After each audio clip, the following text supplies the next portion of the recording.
Part 1. You will hear a conversation between a man and a woman as the woman inquires about schools for her children. First, you have some time to look at questions 1 to 6.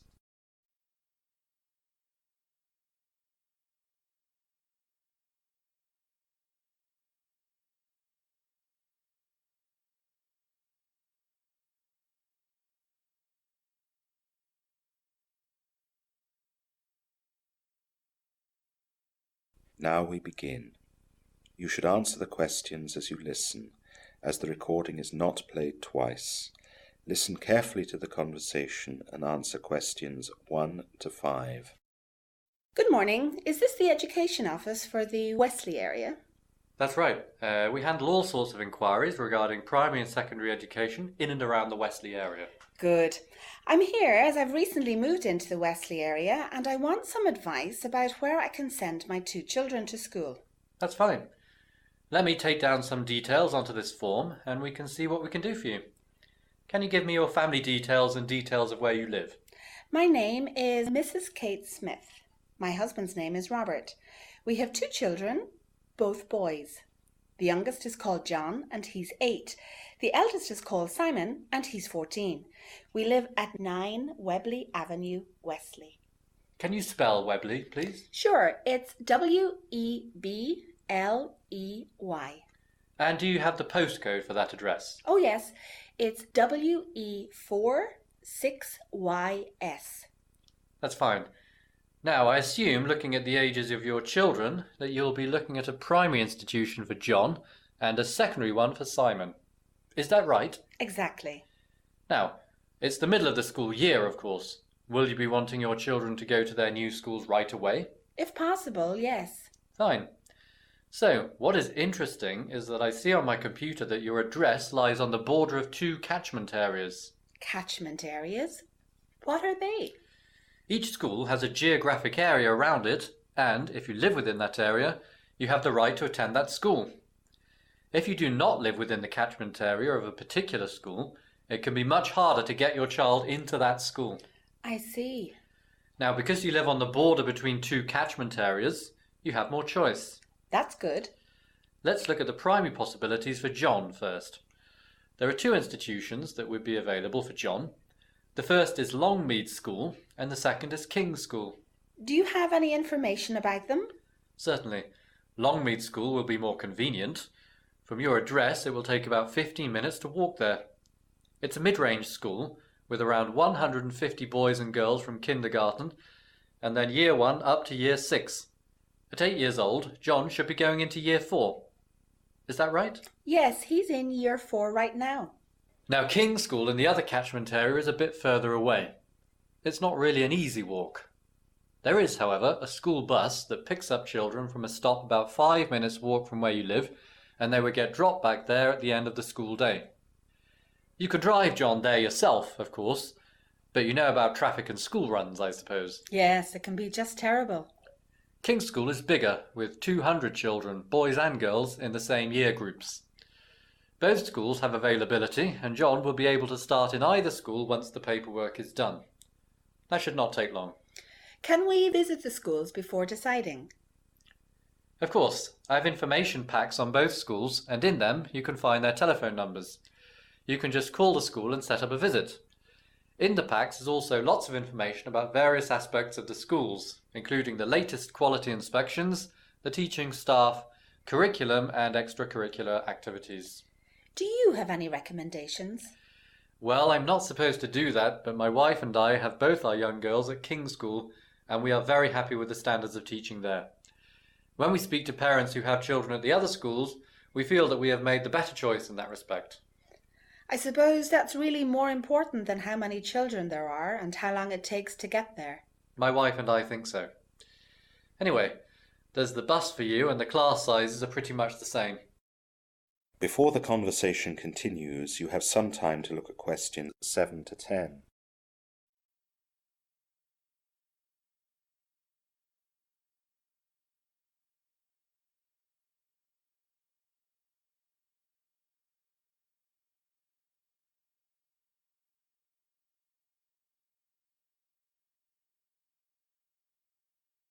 Now listen carefully and answer questions 7 to 10.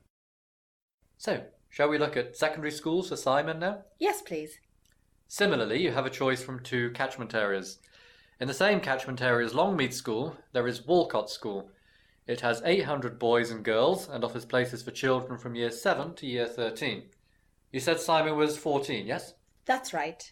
So, he would go into year 9, I think. Is he in year 9 or 10 right now? He's nearly old enough to be in year 10, but as he's a bit weak, we've got him in year 9. He's doing well there. What's Walcott School like? It's got a good reputation. They get good results in exams, and they've had a successful quality inspection last year. The head teacher there is very progressive, and not long ago he introduced a behaviour control program that has been very successful. It's a very up-and-coming establishment. And what is the other choice? It's Wesley Boys' School. It's not got as good results as Walcott School, but they have a good reputation for well-ordered lessons and pupils. It also has very good systems for helping children who are academically not as strong, so that might suit Simon. It's also near King's School, so your children can go together by bus if you decided that that's the way you wanted to go. Wesley Boys, as the name suggests, is only for boys. Some people like that and some don't. In general, I'm against that. Well, that's quite a lot to think about. Do you have information packs about the secondary schools for me? I have one for Walcott School, but we've run out of packs for Wesley Boys. Some more arrive tomorrow, so I'll put one in the post immediately. Today's Tuesday, so you will get it on Thursday. That's great, thank you. You're welcome. Now, is there anything else? I will go and visit the 4 schools with the boys and then decide. What should I do when I decide? Do I directly approach the schools? No. Come back here and I will go through the paperwork with you. It's pretty straightforward. Just bring your family birth certificates for identification and bring some proof of address. Don't forget that or we won't be able to process the application. I won't forget. Thank you very much and see you soon. You're welcome. See you soon. That is the end of part 1. You now have half a minute to check your answers to part 1.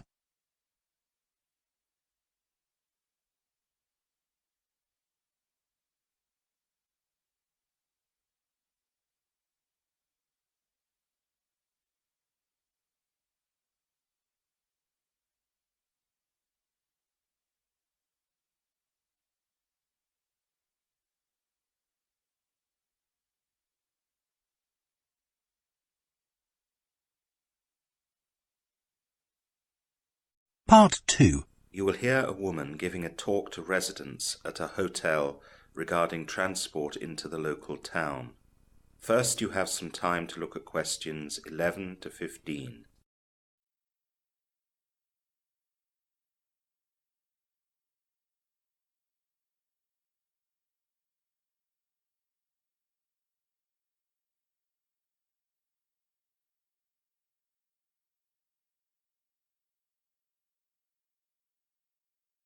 Now listen carefully to the welcome speech and answer questions 11 to 15. Good morning. I'm happy to see so many of you have come to listen to me tell you about how to get to and around the town of Westley. I hope you've enjoyed your first breakfast here at the Lenton Hotel and that you're ready to venture out and explore our lovely town. Now, we are around 15 miles out from Westley town centre and we are located just outside the village of Tinton, across the road from the banks of Lake Lenton. The easiest way to get into the town of Westley is to take a bus. If you leave our gates, turn right, and walk for about 200 meters, then you will find the bus stop. It's easy to find as there is a pub right across the road from it called the Red Lion. The bus stop is called Green Fields. The bus takes 40 minutes to reach Westley, and when you get there, you can choose from 5 stops. The first is White Bridge, which is rightly named as it is located near the White Railway Bridge over the River Twine. Get off here if you would like to visit the Westley Museum or the Sports Centre. The next stop is called 5 Ways. This is next to Westley's main shopping mall, which is known as Westgate. The next stop is City Stop, and get off here if you want to wander around the town centre and shop or see our sights, such as the town hall, the old market square, or the Memorial Fountain. The fourth stop is Main Station. You can access rail services here if you would like to visit any nearby towns. This stop is also near the town cinema. Finally, the bus terminates at the Central Bus Station. Here you can change to any bus that is on the Wesley network, and you can also find nearby the football and rugby clubs, the ice skating rink, and Wesley Library, which is just before the bus station. The cost of getting to any of the Wesley stops is £4 each way, but if you buy a return or Wesley Freedom ticket, the whole cost is half the price of a single fare. The buses run to and from Wesley every 30 minutes, but between 9 p.m. and 7 a.m. the service is hourly. You now have some time to look at questions 16 to 20.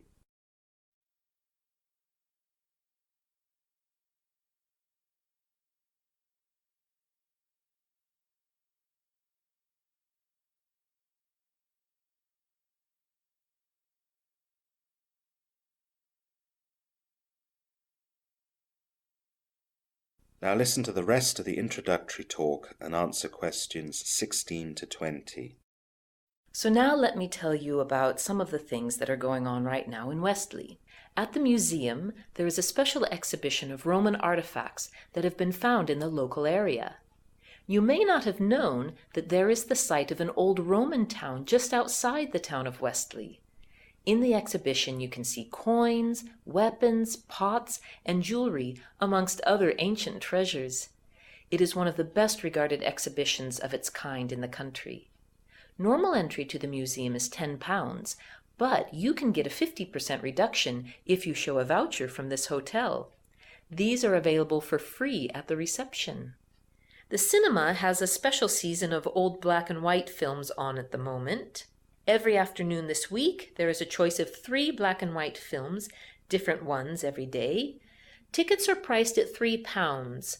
The schedule for the festival can be found at reception. If you want to go to the cinema in the evening, then you will find the usual blockbusters available for £9 a film. The films for this week are on the same schedule as the festival one available at reception. Tomorrow morning is the Wesley Market, which starts at 5 a.m. in the Old Market Square.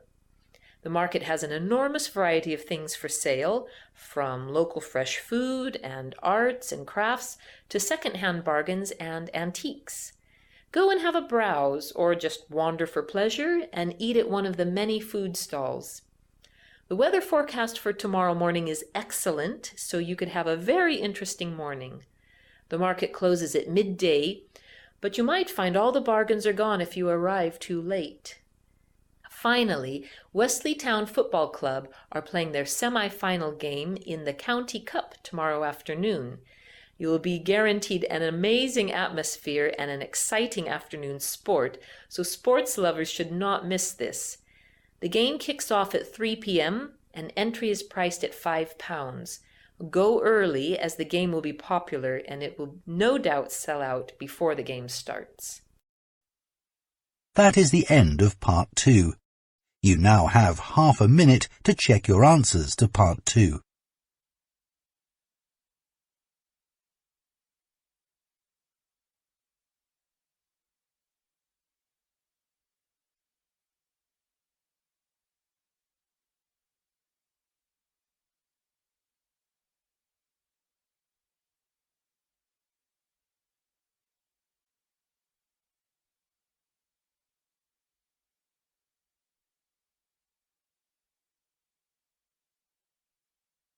Part 3. You will hear a university student and her tutor discussing feedback on an extended essay. First, you have some time to look at questions 21 to 25.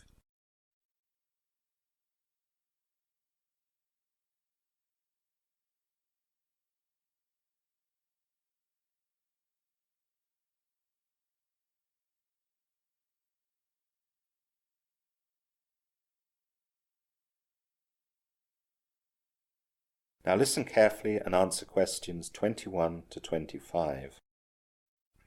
Good morning, Jane.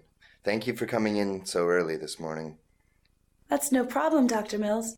Thank you for agreeing to meet with me to give me the feedback of the first draft of my extended essay on video games and violence. Oh, that's no problem. I enjoyed reading it. It's an interesting topic. You've made some interesting analysis. So, let's look at my notes. The first thing I wanted to discuss was your essay question.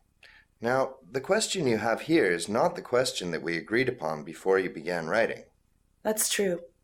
I changed it as my research started pointing me in a different direction. You should really have consulted me first. The question you have here does not have the focus that it should. I've made some notes on your cover page and on how you should change the question. Okay, sorry about that. Don't worry. Students commonly do this. Now, the next thing is your introduction. You do quite a good job here presenting the direction of your essay. There's some spelling that you need to fix, though. This will create a very bad impression on an examiner, so you should look for these errors with great care.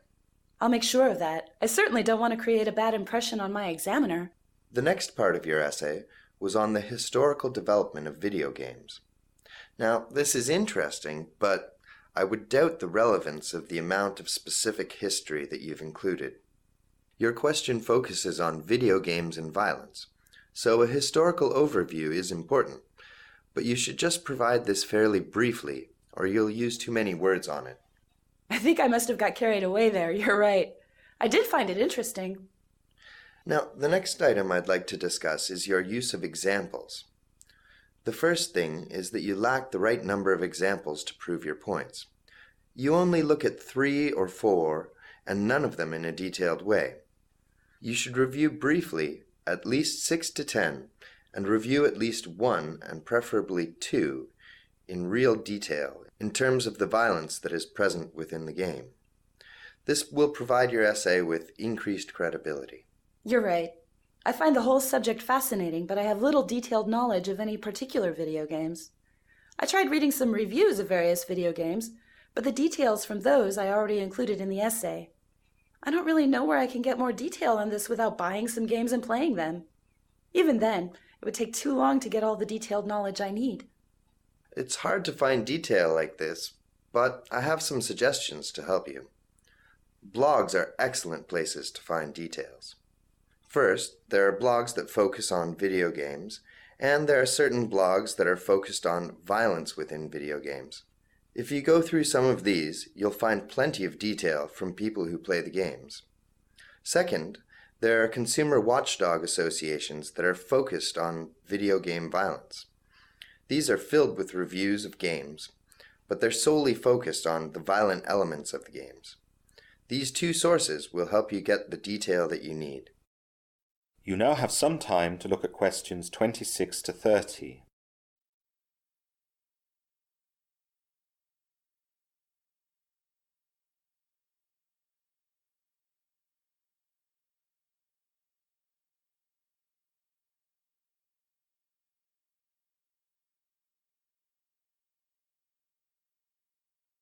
Now listen to the rest of the discussion and answer questions 26 to 30. So, moving on. Your discussion of other studies is quite good. You provide a good summary of the studies and surveys on this subject, and you give a good overview of their findings. Thank you. I thought that part was good too. I spent a lot of time researching and reading into the subject. I found lots of resources online and in the library. Yes, it's an in vogue subject right now. So you're strong in this section. But what I feel you're missing is some kind of way of comparing the figures that you've found in these different studies. At present, you show the different figures in paragraphs on different studies, but this is a bit confusing. Maybe at the start or the end of this section, you should provide a table where you can present all the relevant statistics next to each other. In that way, the correlation that you identify will be more easily seen. Okay, I've made a note of that. What next? Your conclusion. Now, I feel that generally this is fine, but what's missing is that in this type of essay, you need to identify what some of the weaknesses in your argument are. This might be, for example, that some of the surveys and the studies that you used as evidence might be of a limited scope, so that the figures provided might not be of sufficient statistical significance. That's just an example, of course. That sounds logical. Anything else? Again, in an essay of this type, you should also identify areas that can be further studied or questions that have arisen from your studies that remain unanswered.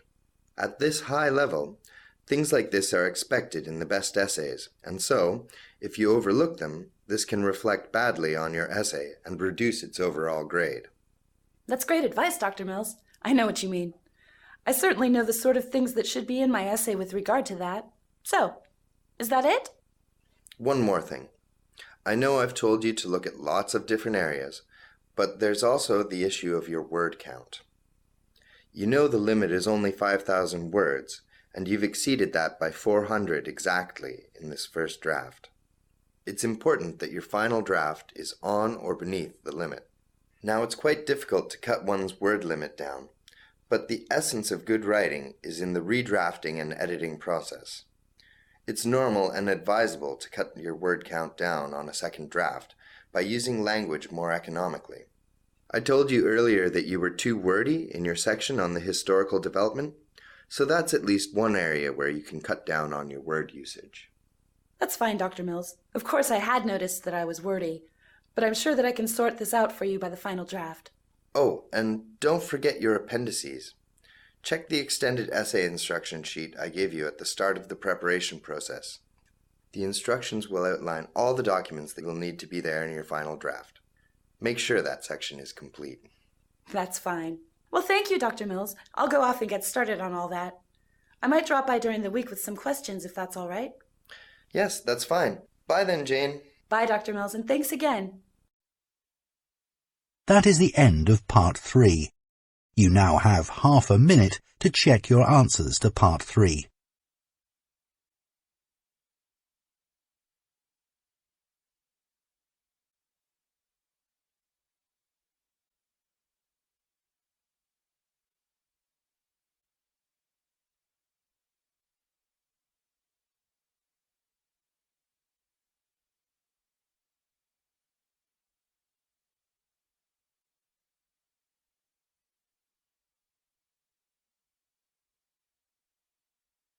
Part 4. You will hear part of a lecture on environmental issues. First, you have some time to look at questions 31 to 40.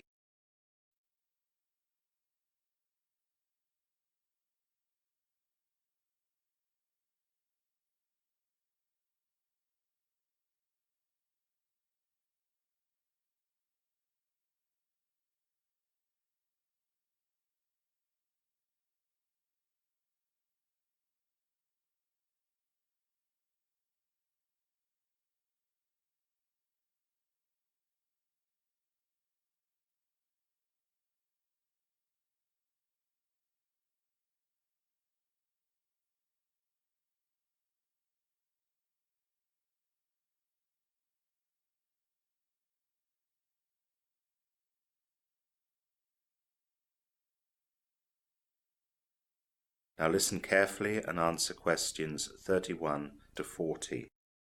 Thank you all for coming to this talk on environmental issues. Today we are examining the interesting problem of how snakes from India are causing environmental problems in the Everglades of Florida in the southern US. The snakes in question are Burmese pythons. The snakes are native to India and Southeast Asia, but they've established themselves in the wetlands of southern Florida, and one or two have even been spotted in Tennessee, where they're causing havoc with local wildlife. There is even talk of pythons making their way as far as the north of Mexico in the near future, although research has proved this has not yet occurred. Burmese pythons are, as the name might suggest, not local to the US, but they are a popular pet imported to the US from their native habitat in India and Southeast Asia. Sometimes these pets escape from their owners or are simply let go, especially in Florida, a nexus of the imported wildlife trade and one of the few parts of the US with a climate and landscape to which the pythons can easily adapt.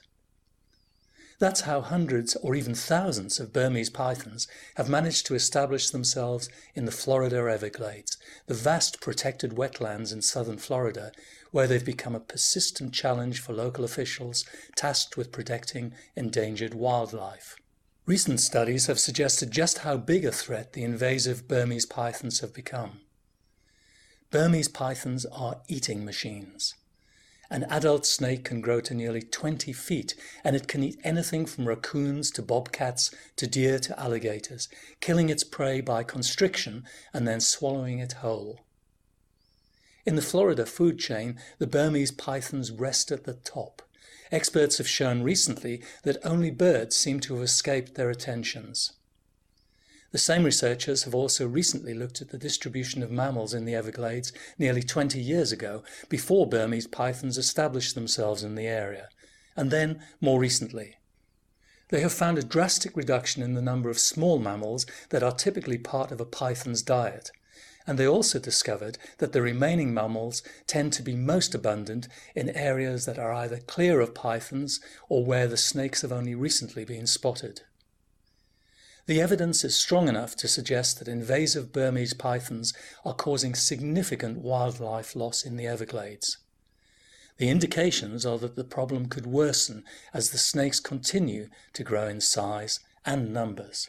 As a result of complaints by local farmers whose livestock has been affected, and by local trappers who are now controlled by stricter legislation, research has now been undertaken. One method that researchers have used to measure the effect that pythons have had on indigenous species is to look at detailed nighttime roadkill surveys of the Everglades between 5 years ago and today, and compare that data with similar roadkill surveys taken between the same year period before that, and again the same year period before that. The researchers found that there was a 99.3% decrease in the frequency of raccoon observations, and 98.9% decrease in the frequency of opossum observations, and 87.5% decrease in the frequency of bobcat observations, and a total failure to detect any previously widespread rabbits. Since all of these animals can serve as a python's dinner, and given the fact that the mammals were more common in areas where the pythons hadn't been seen, it's reasonable to infer that the Burmese pythons are affecting the ecology of the Everglades. While the snakes have been spotted in the Everglades for at least the past 2 decades, they were only recognized as fully established 12 years ago. Wildlife officials have tried to remove the snakes, and 400 were taken out 3 years ago. However, the damage may already be done. Right now, the only hope to halt further python invasion into new areas is swift, decisive, and deliberate human action. The trouble is that it's much easier to prevent invasive species from establishing themselves in a new territory than it is to root them out once they've gotten comfortable. The US government recently banned the import and interstate commerce of Burmese pythons and a few other foreign snakes. But, under pressure from the pet industry, other snakes, including the boa constrictor, are still allowed to be imported into the US. The wildlife trade is big business, and importers will resist any new rules. Reptiles alone are worth more than $50 million, and according to the American Pet Products Manufacturers Association, some 11 million reptiles were kept as pets as recently as 2005. Not everyone agrees with the researchers' findings, though. The US Association of Reptile Keepers, a trade group, told journalists that the Burmese python study's authors had jumped to conclusions, and that other work had shown that mercury pollution in the water might be playing a major role in the deaths of small mammals. This may or may not be true, but in any case, invasive species pose a major threat to the US. Another example is the Illinois River problem with invasive Asian carp, which costs the US some $120 million a year. And the python problem may not stay localized to the Everglades. These pythons do not stand still, and the US Fish and Wildlife Service reports that they're adapting to colder climates and may be expanding their range. We need to watch out as, after all, humans are small mammals too. That is the end of part 4. You now have half a minute to check your answers.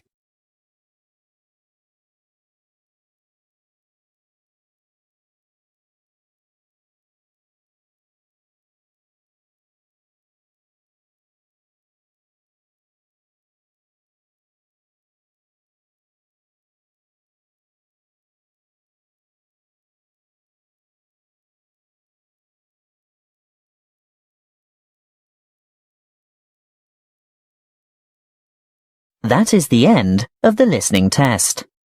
You now have 10 minutes to transfer your answers to the listening answer sheet.